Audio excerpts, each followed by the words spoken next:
A blessed day to everyone. Welcome to our daily podcast, Hope and Strength for the Journey. Our scripture verse for today is found in the book of Galatians chapter 5 verse 22 and 23 says, "But the fruit of the Spirit is love, joy, peace, forbearance, kindness, goodness, faithfulness, gentleness, and self-control. Against such things there is no law." Sa Galatia 5:22, ipinakita ni Apostol Pablo ang listahan ng mga bunga ng Espiritu. Pansinin na ang unang nakalista ay pag-ibig. Ito ang saligan kung saan nakabatay ang lahat ng iba pang mga kabutihan. Ang pag-ibig ay hindi lamang isang damdamin, kundi isang aktibong, nagbabagong lakas na sumasalamin sa katangian ng Diyos. Today I want to talk about the purpose, power, and practice of love. A love that is not just human, but empowered by the Holy Spirit. Number 1, the purpose of love, our calling to reflect Christ. Paul opens the list with love because it encompasses all the other fruit.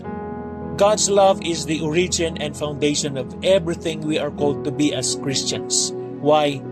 Because love reflects Christ. Number 1, imitating Christ. Jesus said in John chapter 13, verses 34 and 35, "A new command I give you, love one another, as I have loved you, so you must love one another." Love sets the example. Love is the marker of true discipleship. Another one is Christ's sacrificial love. He gave Himself for us on the cross, demonstrating ultimate love. Our purpose in life is to reflect that love to others.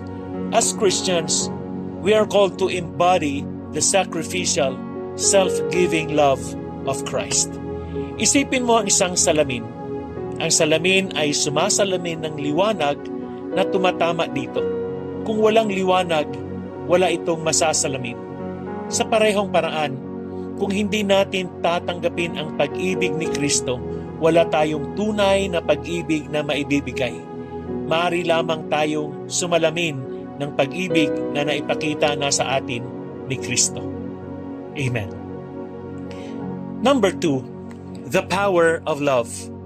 Love that transforms. The second point is the power of love, a power that transforms lives. The love Paul speaks of in Galatians chapter 5 verse 22 is not human love. It is divine love, agape love. It is a love that goes beyond emotions, beyond convenience, and beyond what is deserved. Number 1, love breaks down barriers.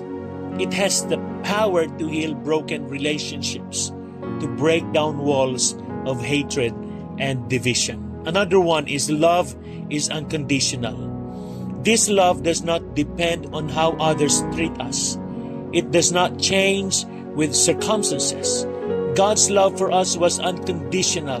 While we were still sinners, Christ died for us. Another one is Holy Spirit empowered love. This kind of love is impossible in our own strength. It is the fruit of the Spirit, meaning it grows in us as we walk closely with God. Ang butong itinanim sa matabang lupa ay tumutubo bilang isang matibay na puno. Ang buto mismo ay walang kapangyarihan, ngunit sa tamang kapaligiran, ito ay maaaring lumago at umunlad. Sa parehong paraan, kapag ang binhi ng pag-ibig ng Diyos ay itinanim sa ating mga puso ng banal na Espiritu, ito ay lumalago at binabago hindi lamang ang ating buhay, kundi pati na rin ang buhay ng mga nasa paligid natin. Amen. And number 3, the practice of love. Living out love daily. Finally, the practice of love is how we put love into action daily. It's easy to talk about love, but living it out is where the real challenge comes in. Amen. Number 1, love in action.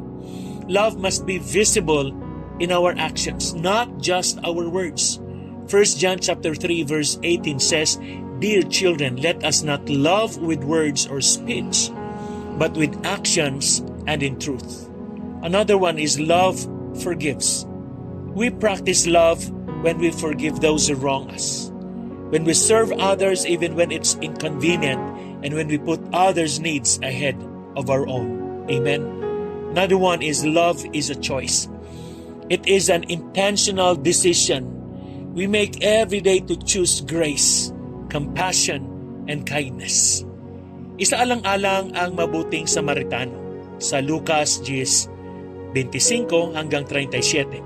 Habang ang iba ay nagpatuloy lamang sa paglalakad, siya ay huminto upang tulungan ang sugatang lalaki. Hindi niya lamang sinabi, "Mahal ko ang aking kapwa." Ipinakita niya ito sa pamamagitan ng gawa. Tinapalan niya ang mga sugat, nagbigay ng mga gamit, nagsakripisyo ng oras, at sinisiguradong maalagaan ang lalaki. Ang tunay na pag-ibig ay handang magbigay ng higit pa. Hindi ito pasibo, kundi aktibo at may sakripisyo. Amen. As I wind up, love is not just a feeling we muster up, but it is the fruit of the Holy Spirit working in us. As we allow the Spirit to cultivate this fruit, we become more like Christ, and we reflect God's love to the world around us.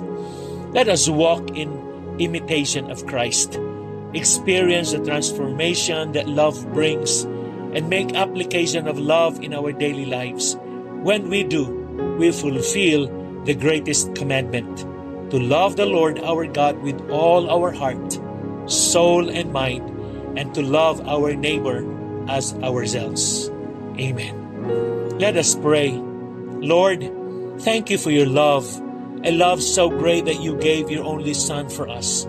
Help us by your Spirit to grow in love. Let your lives reflect your love to the world. Give us the strength to love unconditionally, to forgive freely, and to serve others with the same heart that Christ has. In Jesus' name we pray. Amen and amen. Again, good day and have a wonderful day ahead of you. God bless you and your family. See you again tomorrow.